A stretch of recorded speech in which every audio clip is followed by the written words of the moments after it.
دربار تھا، قلعہ تھا، دولت تھی، لیکن موسی کاظم کا نور زمانے میں پھیل رہا تھا. تو مجرم کا چہرہ دکھائے.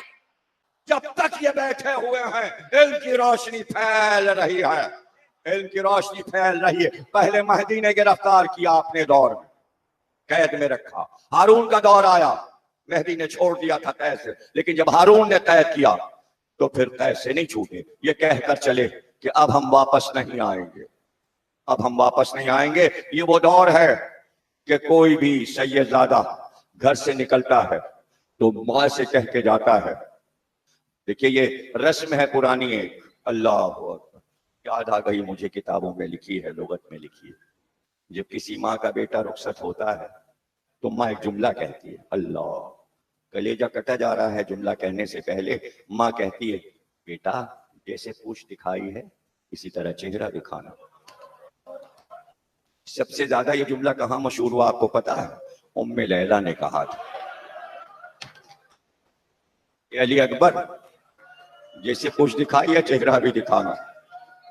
کہتے ہیں اسی لیے علی اکبر لڑتے ہوئے واپس آئے تھے تاکہ ماں کا جملہ جو ہے نا وہ پورا ہو جائے. میں چہرہ تو دکھا دوں ماں کو، در خیمہ پہ ماں کھڑی ہے. تو جب کوئی سید زادہ گھر سے نکلتا تبھی سے یہ رسم بنی، بیٹا جا تو رہے ہو میرے لال، جیسے پوچھ دکھا رہے ہو چہرہ بھی دکھانا میرے لال.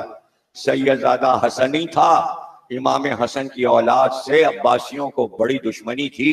جہاں حسنی سید زادہ مل جاتا، 8 برس کا ہو، 9 برس کا ہو، یا جوان یا 18 برس کا، ذبح کر دیتے تھے. حسنی سادات بہت ذبح ہوئے، بہت قتل ہوئے. ایک حسنی شہزادہ گھر سے نکلا.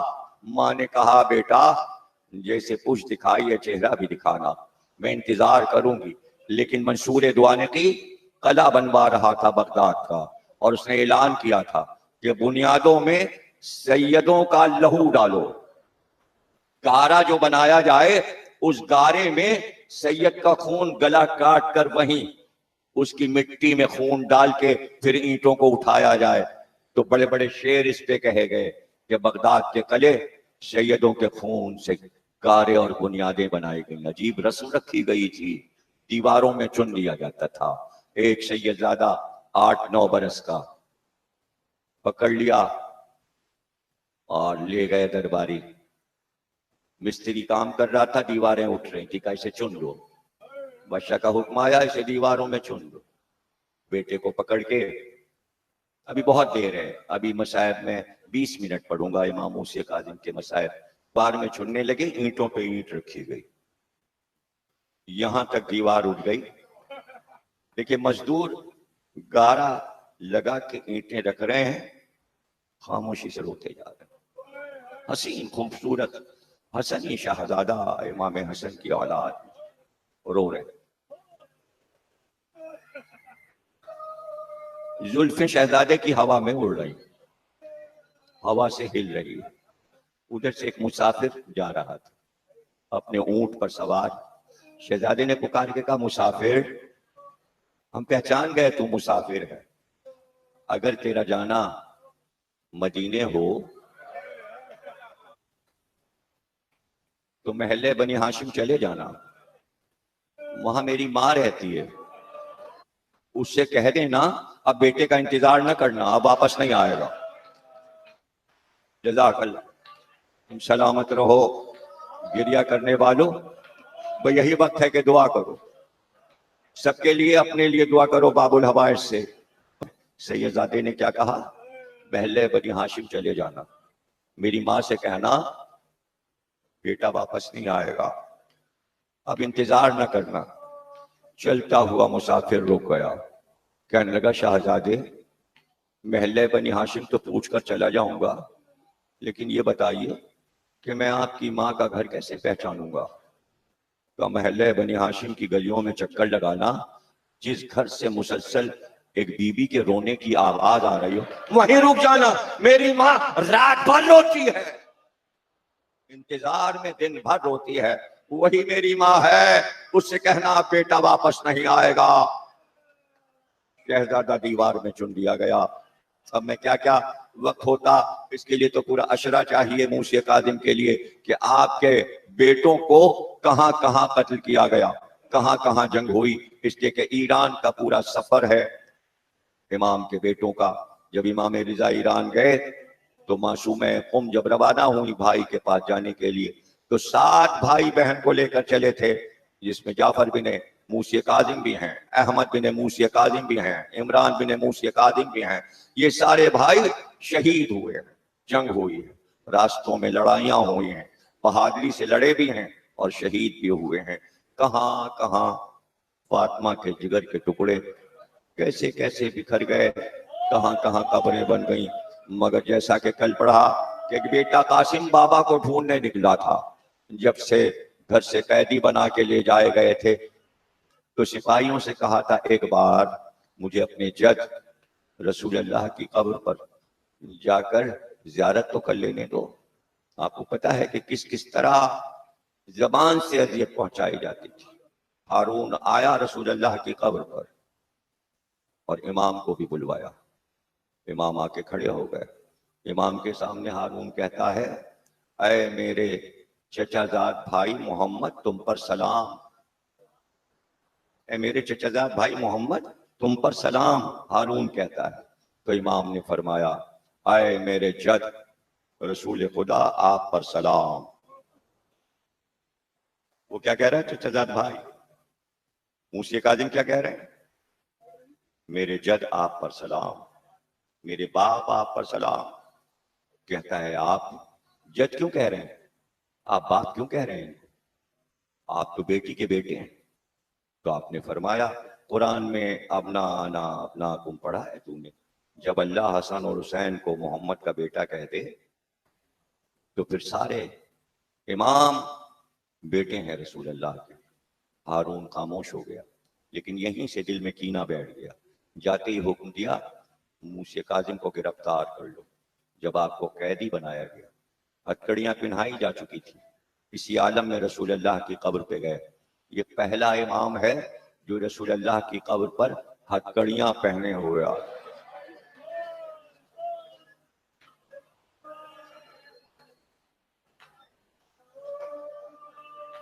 گریہداری تھا آپ پر اور اسی عالم میں سواری پہ بیٹھ گئے۔ راستوں کو بدلا گیا تاکہ چاہنے والوں کو پتہ نہ چلے کہ کہاں لے کر گئے ہیں۔ بصرے سے ایران سے پھر بصرے اور پھر وہاں سے بغداد، اور بغداد کے ایسے قید خانے میں چھپا دیا گیا کہ جہاں چاہنے والوں کو پتہ نہ چلے کہ کہاں قید۔ لیکن وہ جگہ اتنی تھی کہ امام کھڑے نہیں ہو پاتے تھے، رکوع تو کر لیتے تھے لیکن قیام کے لیے کھڑے نہیں ہو پاتے۔ اللہ اکبر، اتنے برس ایسے اندھیرے زندان میں امام کی زندگی گزر گئی۔ ایک ایسا بھی درمان آیا جس کے دل میں کچھ محبت تھی، اس کے دوست نے کہا تمہارے دل میں اہل بیت کی محبت ہے تو اتنا تو کام کرو کہ ایک بار ہمارے امام کی زیارت تو کروا دو۔ کہ دیکھو محل سے ملے ہوئے کچھ مکان ہیں، میرے جاننے والے ہیں، ان مکانوں میں سے ایک مکان میں ہم تمہیں ان کی چھت پر بھجوا دیں گے۔ وہ چھت قید خانے کے ایک روشن دان سے جا کے ملحق ہو جاتی ہے، تم ادھر سے آنا اور اس سوراخ سے اندر دیکھو گے تو ایک قید خانہ نظر آئے گا، وہیں تمہارے امام ہیں، زیارت کر لینا۔ اس روشن دان سے اس نے قید خانے پہ بہت نظر کی، سوا سیاہی اور اندھیرے کے کچھ نظر نہ آیا۔ ساتھ میں دربان بھی تھا، کہ کچھ نظر نہیں آتا، امام نظر نہیں آ رہے، کہ کچھ غور سے دیکھو اندھیرے میں کوئی چیز نظر آ رہی ہے، کہ ایک سفید چادر زمین پہ پڑی ہے، کہ وہی تو تمہارا امام ہے۔ اتنا لاغر ہو چکا ہے، جسم اتنا لاغر ہو چکا ہے کہ زمین سے لگتا ہے ایک چادر پڑی ہوئی، کہ وہی تمہارے امام موسی کاظم ہے۔ کہ آپ جلدی سے نکل جاؤ، اگر بادشاہ کو خبر ہو گئی تو مجھے بھی قتل کرا دے گا اور تمہیں بھی قتل کرا دے گا۔ قید میں اتنے دن رکھنے کے باوجود سازشیں تیار کرتا تھا۔ جب روضہ رسول سے چلے تھے تو مدینے کے ہر گھر سے گریا کی آواز آئی تھی تو ہارون نے کہا تھا پورے شہر کو میں نے کسی پہ روتے نہیں دیکھا، کہ مدینے کا ایک ایک گھر ان کا چاہنے والا ہے۔ دل میں اور کینہ بیٹھ گیا کہ میں بادشاہ ہوں، محبتیں ان کے ساتھ ہیں۔ آج بھی دیکھیے آپ، محبتیں ہمارے ساتھ ہیں، حکومتیں اوروں کے ساتھ ہیں، ہمارے پاس سب سے بڑی دولت اہل بیت سے محبت ہے۔ پورا مدینہ رو رہا تھا اور بکا کر رہا تھا۔ جیسے ہی قید میں لایا ویسے ہی ایک سازش تیار کی اور ایک فاحشہ عورت کو بلایا، اور بلانے کے بعد اسے زیورات پہنائے، مزین کیا بہترین لباس سے، اور اس سے کہا کہ دیکھ تجھے قید خانے میں بھیجا جائے گا، وہاں ایک قیدی ہے، جب تو اندر پہنچے گی تو اس قیدی کے پاس قریب پہنچ کر تو شور کرنا، جب تو شور کرے گی تو ہمارے سپاہی دربار میں داخل ہوں گے، تیرے ساتھ اس قیدی کو دربار میں لائیں گے، پھر تو دربار میں بیان دینا جو تیرے ساتھ عمل ہوا ہے۔ اس طرح ہم اس قیدی کو بدنام کرنا چاہتے ہیں۔ عورت ظاہر ہے کہ فاحشہ تھی، اسے تو بادشاہ کی طرف سے حکم تھا اور رقم بھی ملی تھی، وہ تو اپنی ڈیوٹی پر تھی، وہ پہنچ گئی قید خانے میں۔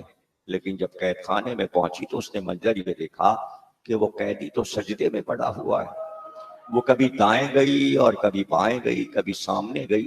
اس نے بہت کوشش کی کہ اپنی طرف مخاطب کرے، لیکن اس قیدی نے سجدے سے سر نہیں اٹھایا، اور بس وہ یہ دیکھتی رہی کہ کتنی فصاحت اور بلاغت سے جو کچھ پڑھا جا رہا تھا سجدے میں، اس نے اس سے پہلے ایسی فصاحت سنی تھی نہ ایسی بلاغت سنی تھی۔ پھر اس کے بعد اس نے یہ بھی دیکھا کہ سجدہ کرنے والے پر روب و دبدبا کتنا ہے، اس قید خانے میں ہیبت کتنی ہے۔ اب سمجھے ان کے معصوم کے سجدے میں ایک ہیبت ہوتی ہے۔ جب تک حسین سجدے میں تھے لشکر یزید کا کوئی آدمی قریب نہیں آ پا رہا تھا۔ سجدے کی حسین کی ہیبت کل بھی تھی اور آج بھی ہے۔ تو حسین کا بیٹا ہے نا موسی کاظم، اس کے سجدے کی بھی ہیبت ہے، اسے کہتے ہیں عبادت۔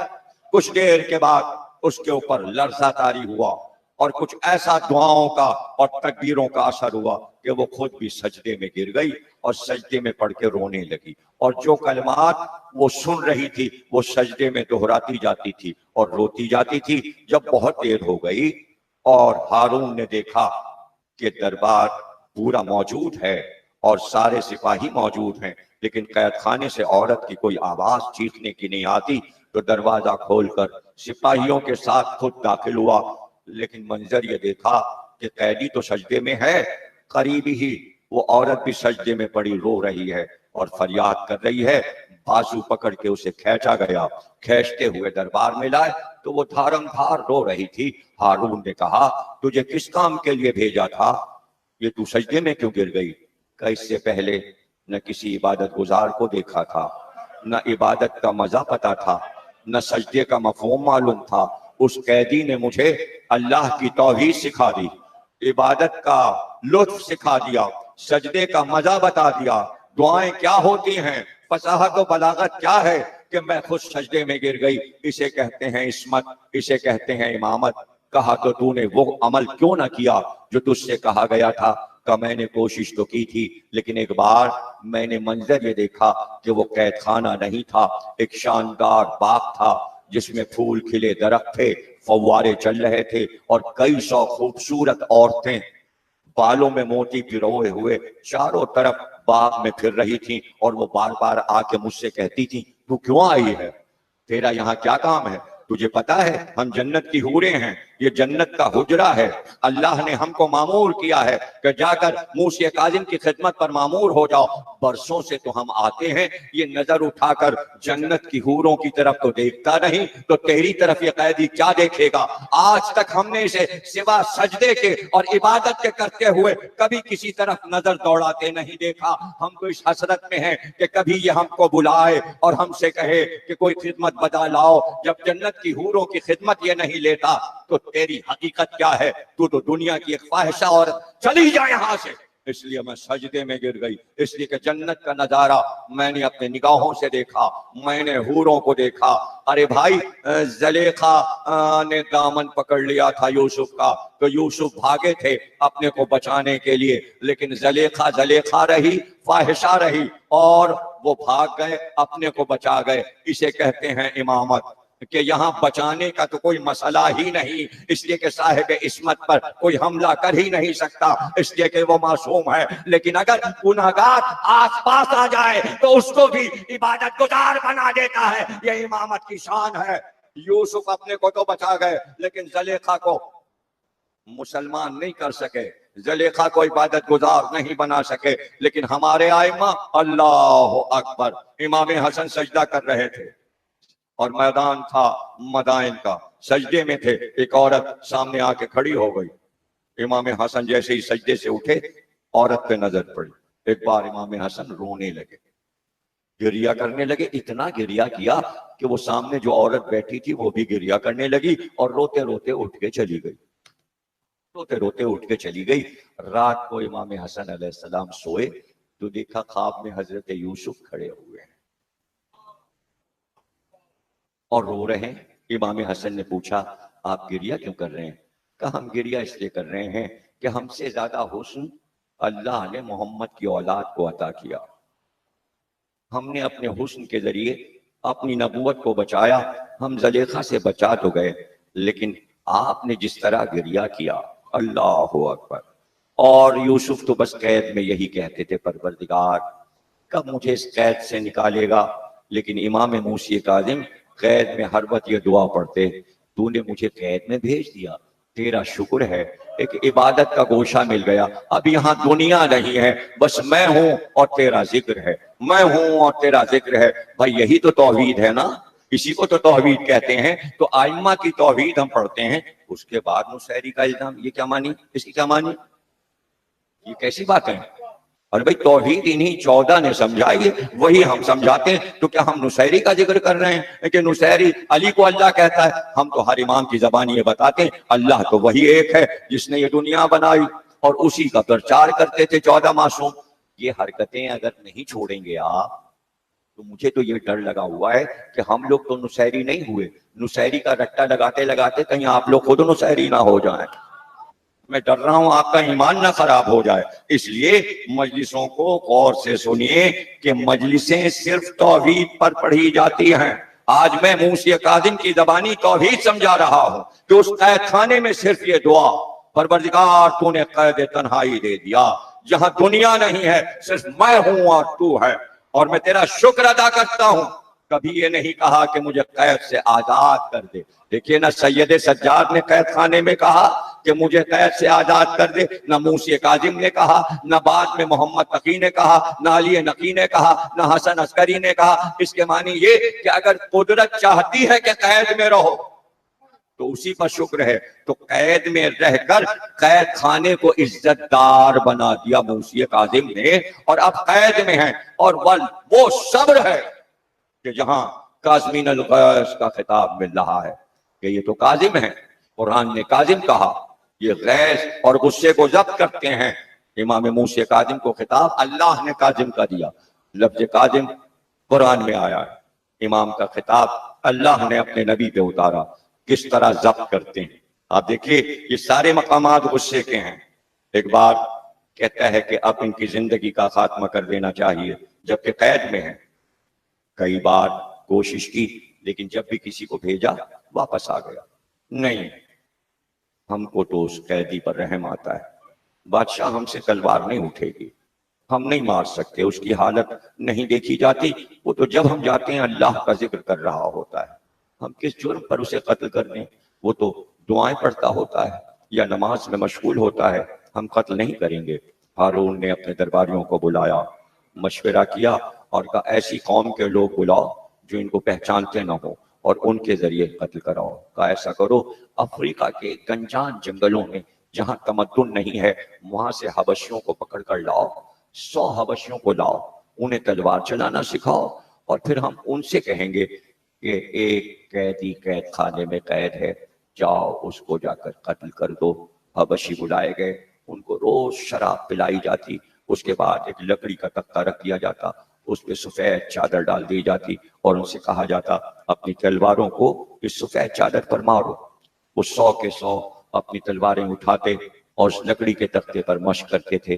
جب خوب مشق ہو گئی سفید چادر پہ تلواریں چلانے کی، تو ایک بار شرابیں پلا کر انہیں قید خانے میں بھیج دیا گیا اور حکم ملا کہ جہاں سفید چادر نظر آئے تلواریں چلا دینا۔ تو ایک سفید چادر ہی اوڑے تو قیدی لیٹا ہوتا تھا، کبھی کبھی رات کو بھیجا گیا، وہ گئے اور ایک بار انہوں نے چاہا کہ اپنی تلواروں کو چلانا شروع کریں کہ اس قیدی نے اپنے چہرے سے چادر کو ہٹایا، کھسکایا، ہتھکڑیاں بندے ہاتھوں سے چادر کو جو سرکایا تو چہرہ نظر آیا۔ 100 کے 100 حالانکہ نشے میں تھے، لیکن جیسے ہی چہرہ دیکھا چیخنے لگے، تھر تھر کانپنے لگے، اور جو کپ کپی تاری ہوئی تو تلواریں پھینک پھینک کر بھاگے اور بھاگتے ہوئے شہر سے باہر بھاگتے چلے گئے، دور تک نکل گئے۔ ہارون کو واقعہ بتایا گیا، سپاہیوں سے کہا گیا پیچھا کرو، انہیں پکڑ کر لاؤ، گرفتار کر کے لاؤ۔ دربار میں لایا گیا ہارون رشید کے سامنے تو سب رو رہے تھے، آنسو جاری تھے۔ ہارون نے کہا تمہیں کیا حکم دیا گیا تھا، تم نے تلواریں کیوں نہیں چلائیں؟ کہا اے بادشاہ تو نے کہاں بھیج دیا، حالانکہ ہم نشے میں تھے، لیکن ہم نے عجیب نظارہ دیکھا، اس چادر کے نیچے تو وہ شخص موجود تھا جسے دیکھ کر ہم حیران ہو گئے، بھلا ہم اسے کیسے قتل کر سکتے تھے؟ ہارون نے کہا بہت دور حبش کے جنگلوں سے تمہیں بلایا گیا، تم تو کبھی شہر آئے نہیں، یہ تو 14 سال سے قید میں ہے، 14 برس تو اسے قید میں گزر گئے، تم اس کو کیا جانو؟ کہا نہیں بادشاہ، ہمارے جنگلوں میں گرمی بہت پڑتی ہے، ریگ بہت تپتی ہے، کبھی کبھی مہینوں بارش نہیں ہوتی، تو ہم سب جمع ہو کر ہاتھ اٹھا کر دعا کرتے ہیں کہ بارش ہو جائے۔ جیسے ہی ہم لوگ ہاتھ اٹھاتے ہیں دعا کے لیے، یہ آتا ہے ہمارے بیچ میں کھڑے ہو کر کہتا ہے دعا مانگو۔ ہم اپنے رب سے کہیں گے، جیسے یہ ہاتھ اٹھاتا ہے بارش ہونے لگتی ہے۔ یہ تو ہر بار موسم میں آتا ہے، جب بارشیں نہیں ہوتی پھر تو یہ ہماری مدد کرنے آتا ہے۔ ہم اسے پہچان گئے، ہم خود حیران تھے کہ ہمارا محسن جو آ کر ہمارے جنگلوں میں بارش کرواتا ہے وہ یہاں لیٹا ہوا ہے۔ ہم بڑے حیران ہیں۔ آپ کو بڑی حیرت ہوگی کہ جب بھی تابوت اٹھتا ہے امام موسی کاظم کا، آج تابوت اٹھا، بہت سخت گرمی کاظمین میں پڑ رہی تھی، اتنی سخت گرمی تھی سورج کپ رہا تھا۔ یہ روایت میں سنا رہا ہوں ذوالفقار حیدری کے صاحب بیات مزمل رضوی صاحب کا، ابھی ان سے فون پہ بات ہو رہی تھی، انہوں نے کہا بہت گرمی تھی، میں کاظمین میں تھا اور تابوت اٹھ رہا تھا، شام ہوتے ہوتے موسم بدلا، ہوا ٹھنڈی ہوئی، بادل آئے، بارش شروع ہو گئی۔ اس وقت بھی بار بار جو تصویریں کاظمین کی آ رہی ہیں، تیز بارش ہو رہی ہے اور بارش میں ماتمدار ماتم کر رہے ہیں۔ باب الحوائج کے نام پر کہیں نہ کہیں دنیا کے کسی کونے میں 25 رجب کو بارش ضرور ہوتی ہے۔ یہ میں نے دیکھا ہے بارہا، جب میں نے مجلس پڑھی ہے تو میں نے بارش دیکھی ہے، بارش کے عالم میں بھیگتا ہوا گیا ہوں، رضویہ میں بھی، عطا خانہ زہرا میں بھی بارش ہوتی ہے۔ بارش کا تعلق باب الحوائج امام موسی کاظم سے ہے۔ بہت سے لوگ دعائیں مانگتے ہیں، اذانیں دیتے ہیں کہ بارش ہو جائے، زراعت خراب ہو جائے گی۔ نسخہ بتا دوں، بس ایک بار پکارو باب الحوائج موسی کاظم، بارش کروا دیجئے، دیکھو کیسا جھما جھم بارش ہوگی۔ یہ حبشی بھی جانتے تھے کہ بارش یہی کرواتا ہے۔ آخر میں ہارون نے یہ طے کیا کہ زہر دے دیا جائے، حکیموں کو اور طبیبوں کو بلایا کہ زہر ایسا بنانا، اس لیے کہ زہر میں یہ خاصیت ہوتی ہے کہ چہرے سے زہر، آنکھوں سے زہر، پیشانی سے، ہونٹوں سے پتہ چل جاتا ہے زہر کے آثار۔ ایسا زہر بنانا کہ پتہ نہ چلے کہ قیدی کو زہر دیا گیا ہے۔ ایک زہر ایسا تیار ہوا، قاتل زہر، اس کو رطب میں رکھ کر قیدی کو زہر دیا گیا۔ 3 دن اس زہر میں امام تڑپتے رہے۔ ایسے ہی نہیں 3 دن کی مجلس فقر شاہ نے رکھ دی ہے، 23 24 25 شہادت آج زہر دیا گیا 23 تاریخ کو، 3 شبوں تک امام تڑپتے رہے۔ ایک بار ہارون تمام طبیبوں کو اور درباریوں کو اور رئیسوں کو لے کر